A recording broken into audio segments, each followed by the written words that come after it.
his time, in his time, he makes all things beautiful in his time. Lord, please show. M'dzina la Atate ndi la Mwana ndi la Mzimu oyera. Amen. Moni abale ndi alongo mwa Ambuye pa bwalo lino la Tiyankhuleni Ambuye. Lero pa 18 Juni loweruka la mulungu wa nambala 11 pa chaka cha chipembedzo. Ndipo nkusinkha kwathu mawu a mulungu alero. Mawu oyamba achokera m'buku lachiwiri la Mbiri mutu 24 ndime 17 kulekezera 25. Amene akutiwerengera mawu oyamba ndi Moses Michongwe kuchokera ku Likulezi Catholic Boys Secondary School mu Archdiocese ya Blantyre. Ndipo mawu a muthenga woyera achokera m'buku la Mateyo mutu 6 ndime 24 mpaka na 34. Ndipo amene akutiwerengera mthenga wabwino komanso kutigawira mawu ndi Father Joseph Kimu, a director a Radio Maria Malawi kuchokera mu Diocese ya Mangochi. Mutu wathu tikuti kodi timasintha chiyani tikamadandaula? Inuyo ndi ine tikamadandaula timasinthika nchiyani? Timasintha cha? Mawu oyamba. Mawu a m'buku lachiwiri la Mbiri 2 mutu 24 kuyambira ndime ya 17 kulekeza ndime ya 25. Pa nthawiyo Yehoyada adamwalira, akalonga a ku Yuda adabwera kuzalambira mfumu, ndipo mfumu idawamvera. Anthu adasiya nyumba yawo, nyumba ya chauta, mulungu wa makolo awo, natumikira mafano. Tsono mkwiyo wa Mulungu udagwera anthu a ku Yuda ndi a mu Yerusalemu chifukwa cha tchimo lawoli. Komabe Mulungu adatuma aneneri pakati pawo kuti anthu abwenze kwa chauta. Koma aneneriwo atawazuzula, anthuwo sadasamaleko ayi. Tsono Mzimu wa Mulungu udalowa mwa Zekariya, mwana wa wansembe Yehoyada. Iye adayimirira pakati pa anthu nawawuza kuti, chauta akufunsa kuti, chifukwa chiyani mukuchimwira malamulo a chauta? Ndithu simudzapindula kanthu. Koma anthuwo adamuchita chiwembu. Ndipo mfumu italamula, adamponya miyala bwalo la nyumba ya chauta. Motero mfumu Yowasi sadakumbukire zabwino zimene Yehoyada bambo wake Zekariya adanchitira, koma adapha mwana wake. Ndipo amene ankafa mwanayo anati, chauta apenye ndipo abwenzere chilango. Pakutha kwa chaka, gulu la nkhondo la ku Siriya lidazamenyana ndi Yowasi. Adabwera ku Yuda ndi ku Yerusalemu, napha akazembe onse a anthu pakati pa anthuwo. Ndipo adatumiza zofunika zawo zonse kwa mfumu ya ku Damasiko. Ngakhale gulu la nkhondo la ku Siriya lidadza ndi anthu ochepa, chauta adapereka manja mwawo gulu lalikulu kwambiri la nkhondo, chifukwa chakuti anthuwo anali atasiya chauta mulungu wawo wa makolo awo. Umu ndimo mmene anthu aku Siriya adalangira Yowasi. Asiriya aja adamusiya wovulazidwa kwambiri, anyamata ake adachita chiwembu chifukwa cha magazi a mwana wa Yehoyada wansembe uja, ndipo adamphera pa bedi pake. Motero iyeyo adafa, ndipo adamuyika m'manda mu mzinda wa Davide, koma sadamuyike manda a mafumu. Mawu a Ambuye. Ambuye akhale nanu. Mawu a mthenga woyera monga adalembera Mateyo.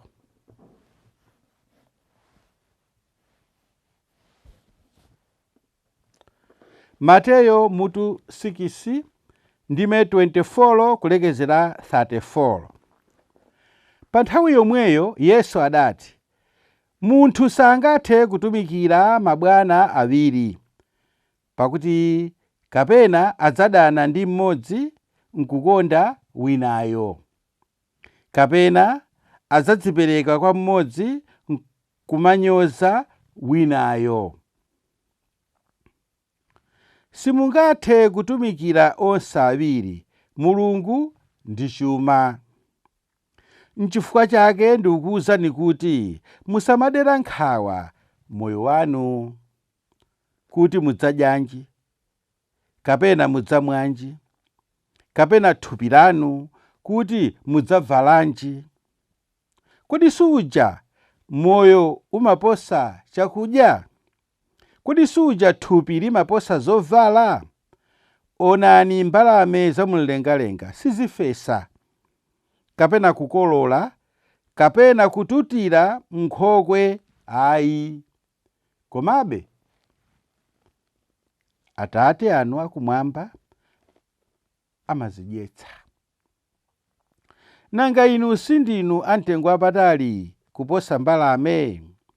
Ndani mwa inu ndi maganizo ankhawa angathe kuwonjezera ngakhale tsiku limodzi pa moyo wake?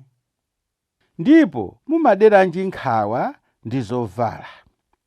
Onani maluwa akuthengo mmene amakulira, sagwira ntchito kapena kuwomba nsalu ayi.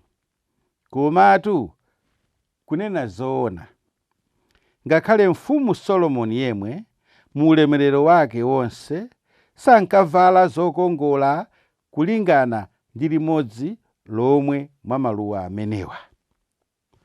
Tsono ngati Mulungu amaveka motere udzu wakuthengo umene ungokhalapo lero lokha, mawa lino nkuponyedwa pa moto, nanji inuyo angapate kukuvekani inu achikhulupiriro chochepanu? N'chifukwa chake musamada nkhawa nkumanena kuti tidzadyanji,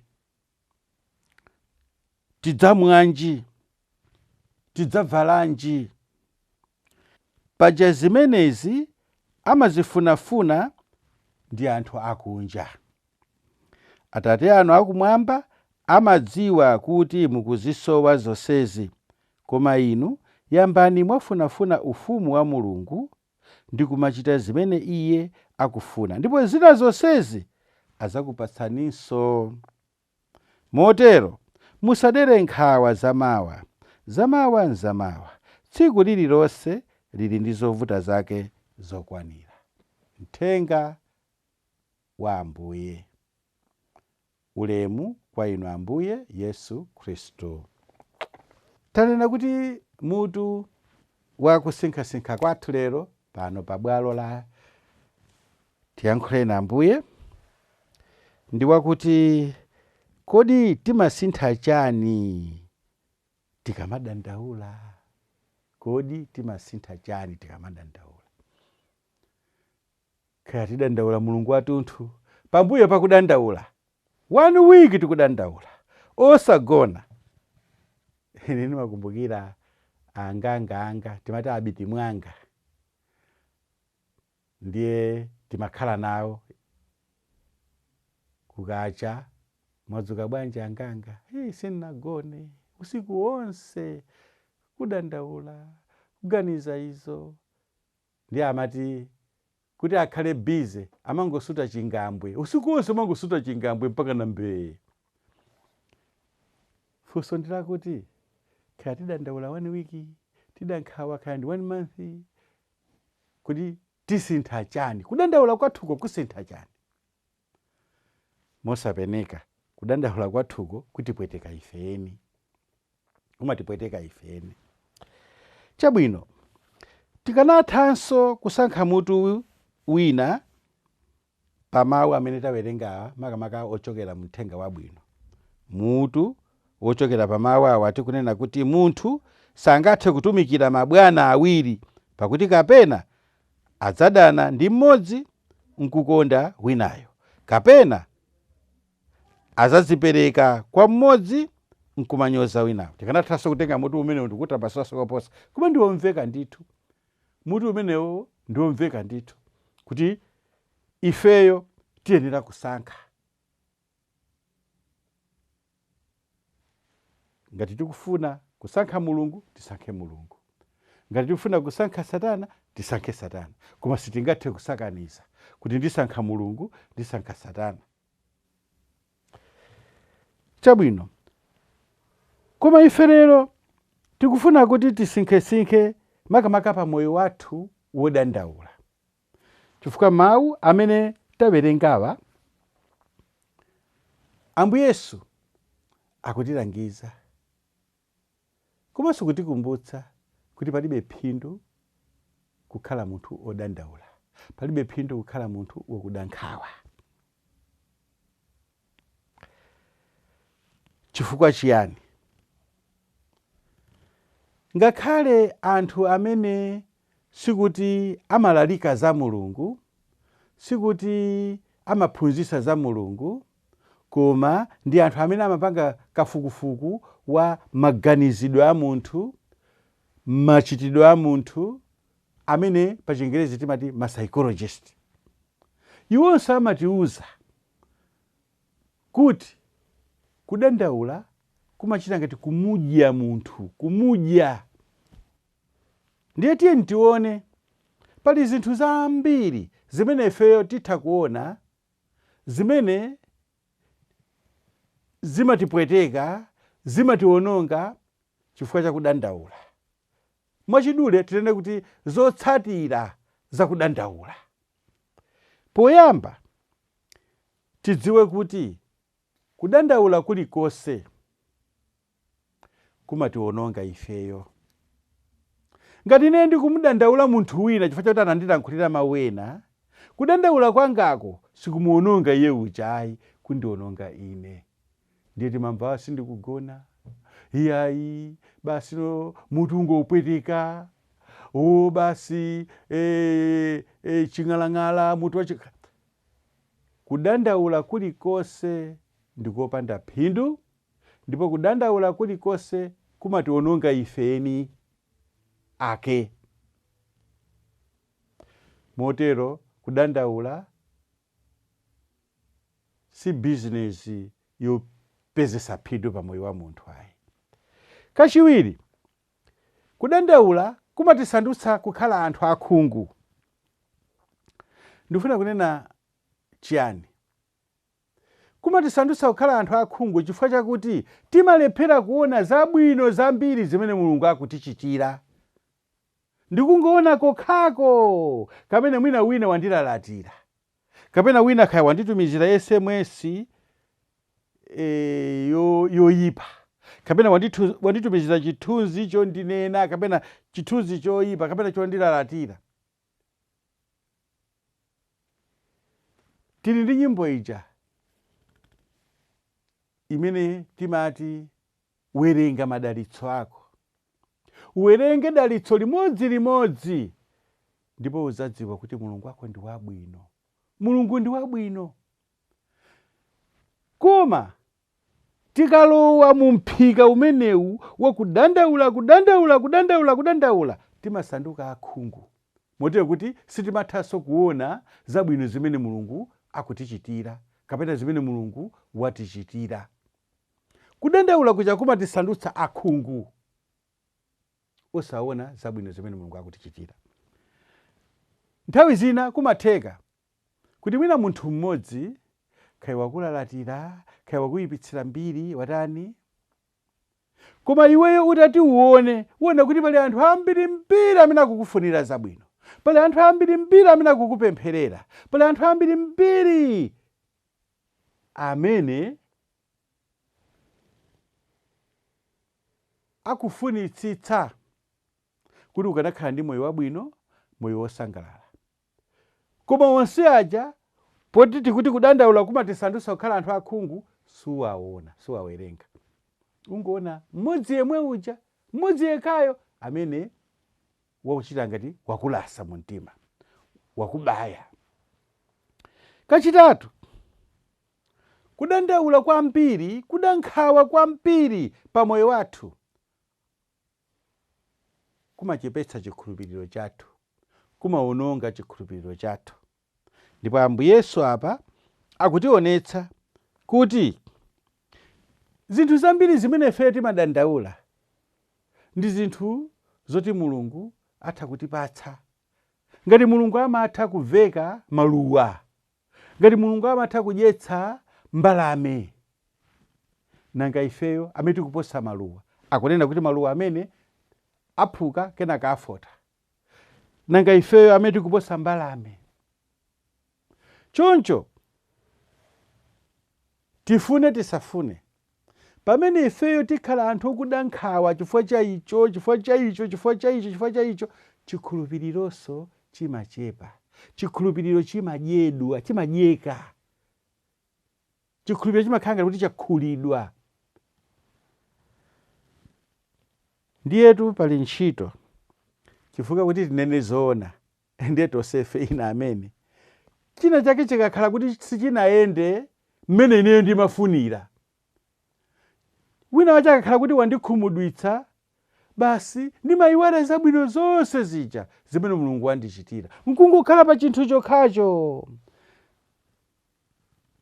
Mgwazo wathu lero ukhale poyamba kuzifunsa kuti ndikadandaula, ndikadayida nkhawa, pambuyo pache ndilandira mphoto yotani, ndilandira mphatso yotani.